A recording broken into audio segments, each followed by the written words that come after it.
আসসালামু আলাইকুম রহমতুল্লাহি বারাকাতুহু। এই বন্ধুরা, আজকে আমরা দুপাউরা হালুয়াঘাটের আসনে আমাদের হাতপাকার পক্ষ থেকে এমপি পদপ্রার্থী অ্যাডভোকেট জিলুর রহমান ভাইয়ের কাছ থেকে এমপি প্রার্থী হওয়ার পরে হালুয়াঘাট এবং দুপাউরা বিষয়ে ওনার প্ল্যান সম্পর্কে আমরা এখন জানব। বিসমিল্লাহির রহমানির রহিম। আমি ইসলামী আন্দোলন বাংলাদেশের পক্ষ থেকে দুপাউরা এবং হালুয়াঘাট ইসলামী আন্দোলনের হাত পাকা মার্কায় মনোনীত হয়েছি। আল্লাহ তাআলার কাছে শুকরিয়া আদায় করছি, আলহামদুলিল্লাহ। আমি আসলে দুপাউরা এবং হালুয়াঘাটের যে প্ল্যান প্রোগ্রাম, সেখানে আসলে আমি প্রথমেই যেটা বলবো সেটা হলো যে একটি জাতি বা একটি দেশ বা একটা রাষ্ট্র ততক্ষণ পর্যন্ত উন্নত হবে না যতক্ষণ পর্যন্ত আমার একটা জাতিকে আমি শিক্ষায় উন্নতি না করতে পারবো। অর্থাৎ আমার মেইন প্ল্যানটাই হলো দুপাউরা এবং হালুয়াঘাটের শিক্ষার যে মান, সেই মানকে সর্বোচ্চ পর্যায়ে নিয়ে যাওয়ার জন্য সর্বোচ্চ আমার চেষ্টা থাকবে। বিশেষ করে গত এসএসসি পরীক্ষার রেজাল্ট যেটা আসছে, সেখানে আমি শুনতে পেলাম যে মাত্র 46% পাশের হার। এটা খুবই দুঃখজনক। বর্তমান সময়ে এই আধুনিকতার যুগে কেবলমাত্র 46% পাশের হার, এটা খুবই আফসোসজনক। তো এখানে আমার সর্বপ্রথম যে টার্গেটটা থাকবে,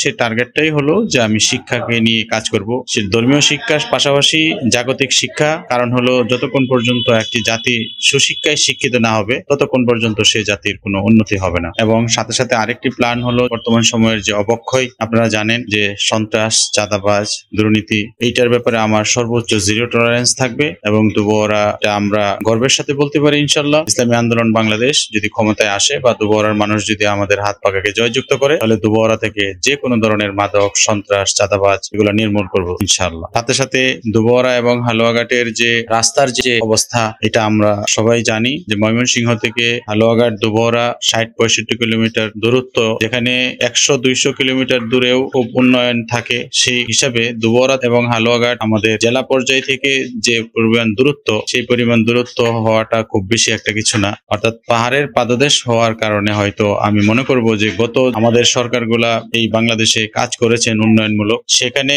শুধুমাত্র দুপাউরা এবং হালুয়াঘাটের সকল রাস্তার 30% রাস্তা পাকা হয়েছে। এটা খুবই আফসোসজনক অবস্থা। বাংলাদেশের যে উন্নয়ন, সে আধুনিকতার যুগে আমার এলাকার ছাত্র বা আমার এলাকার রোগী বা আমার এলাকার বা দুপাউরা এবং হালুয়াঘাটের যে সমস্ত অসুস্থ মানুষরা আছে, তারা ঠিকমতো শিক্ষা, চিকিৎসা কোনোভাবেই এই ব্যবস্থা থেকে তারা অবহেলিত অবস্থায় আছে। আমার সর্বোচ্চ ইনশাল্লাহ ইচ্ছা, আপনারা যদি সহযোগিতা করেন, তাহলে দুপাউরার রাস্তার যে বেহাল অবস্থা, সেটাকে ইনশাল্লাহ আমরা সর্বোচ্চ উন্নত করার জন্য চেষ্টা করব। ধন্যবাদ সবাইকে। সবাই ভালো থাকবেন, আমার জন্য দোয়া করবেন। আসসালামু আলাইকুম।